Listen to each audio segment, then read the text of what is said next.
Are you listening? Damn.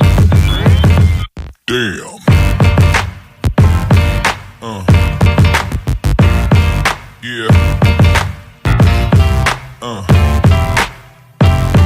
Yeah.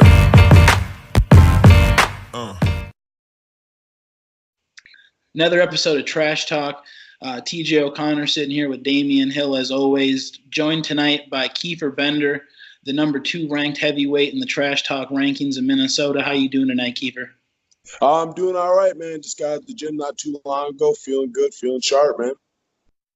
Oh, yeah. Sounds good. Yep.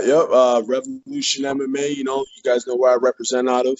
3-0 right now. Like you guys said, got that number 2 ranking. Still ain't got no sponsors to shout out yet. Still amateur. I ain't making no money.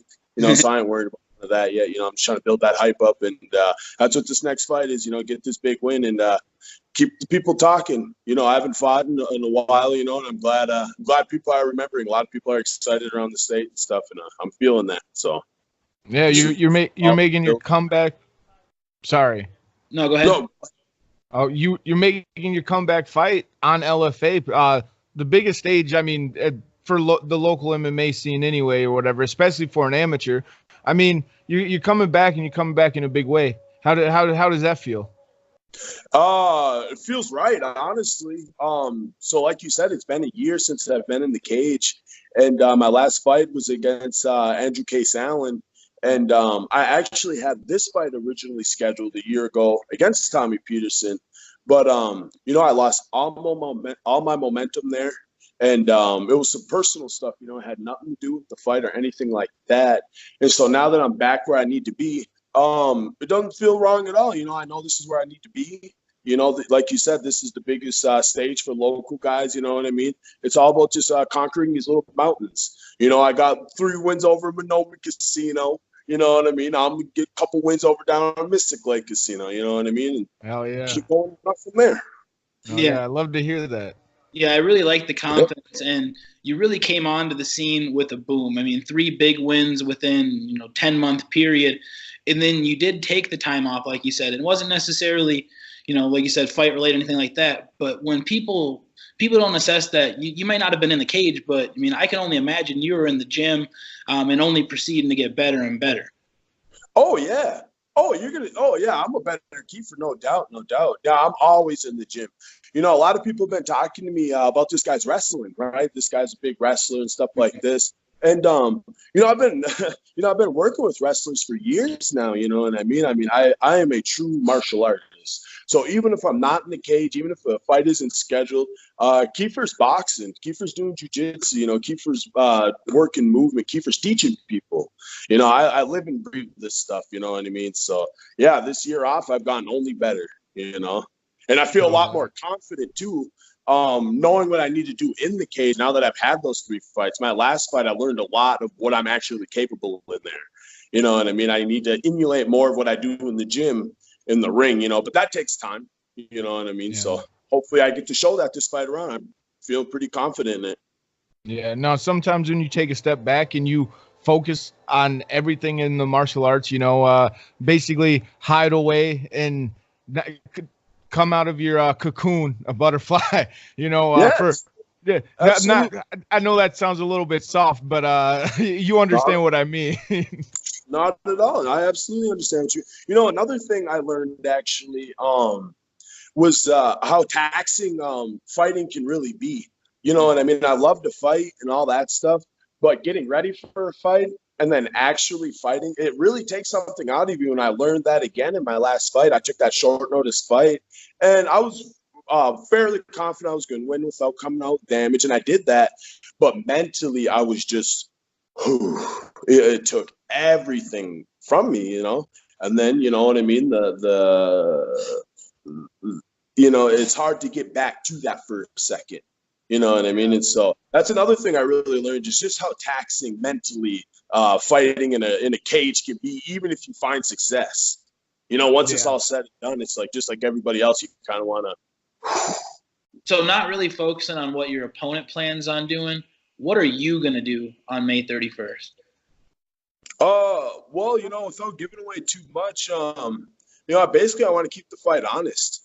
I see a lot of these wrestlers, especially down at the local level, they kind of bulldoze over people.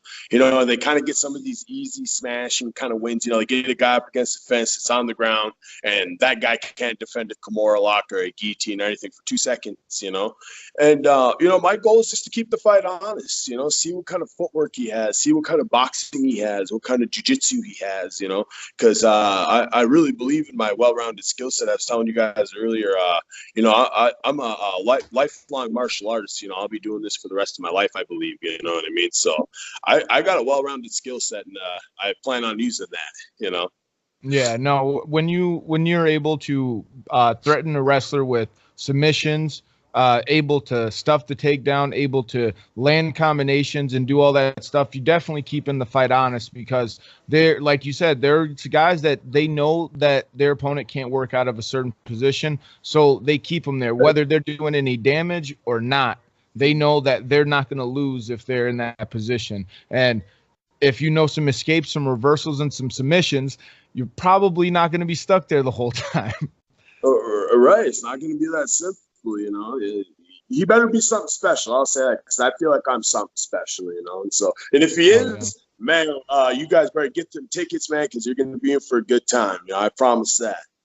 Oh, yeah. And I'm really looking forward to this fight. This is a fight that Damie and I have been talking about off camera for quite a while.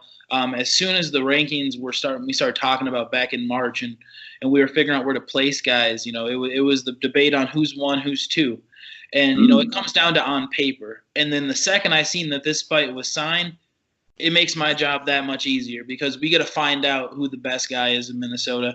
And that's what I'm looking forward to for this fight. How's the camp been leading up to this? You mentioned spend some time off. Any specific training partners you want to give a message to? Hey, shout out to Henry out there, man. Me and him be putting in work. Down at Revolution MMA, and everyone over at Revolution, man. We really got a family down there. I think we're the best gym in Minnesota, period. I'll put it out there right now. Man, we're getting these wins, man. People seeing us at these events all the time, and you know what I mean. We're putting people to sleep. We're tapping people out. We're winning decisions. You know what I mean? We're a real family down there. So shout out to all my training partners down there. Oh, yeah, that's a real best training camp I've had. It's been so awesome to put in a hard 6 weeks. Man, I feel just so I feel physically sharp, and that's really exciting for me. A lot of times I feel kind of sluggish sometimes, you know what I mean, with the having to kind of get the weight down. I haven't been very punctual in the past. It's still a learning curve for me with when to start camp. So my first fight I started it way too early. You know what I mean? I was in shape. 2 months out, it was just, the fight. Bored of working out, you know what I mean? The second fight, you know what I mean? 3 weeks out, I'm 17 pounds overweight. It's like, oh God, you know what I mean? So this time it is super exciting to, I started my camp, and I said I would start it. We've been going hard. So it's been a little frustrating. I was down at the Detroit Lake show with a couple teammates, and I actually got sick down there. So I'm still overcoming that. I don't know if you guys hear that in my voice a little bit, but that's been a little frustrating as far as, because I just started my weight cut today. You know what I mean? So that's been the beginning stages of it anyway. You know what I mean? Yeah. So that's been a little frustrating or whatever. But other than that, I feel good. Yeah, body's feeling good. Feeling full and fast. Hell yeah. Sounds good, dude. Yeah, you look good right now. I mean, you look like you're in the best shape you've ever been in. I know you said that you felt really good. This is the best camp that you've had, but you look healthy, you look good, and I'm hoping to see a really strong performance on the 31st. Yeah, man, this guy better be a monster if it ain't. You know what I mean? I always say to people, win, lose, or draw, man, I got enough skills, man, where it's going to be some fireworks. You know what I mean? You don't want to miss my fights. Either you're going to see me beat down on someone, or you're going to see a dog fight. You know what I mean? So I'm always excited to get in there and prove myself, because like you guys said, this is kind of that battle for that number one spot. Yeah. I think I'm the best heavyweight in Minnesota, period. You know what I mean? I just got to have them opportunities to prove it, and making 265 is a huge step towards doing that, so. Yeah. Yeah, it's great to see your mental mind state leading into this fight. I feel like you're really in a groove just by getting to speak to you here tonight, and then to hear that physically everything's coming together. I'm really looking forward to this fight. I mean, we're just over 7 days out.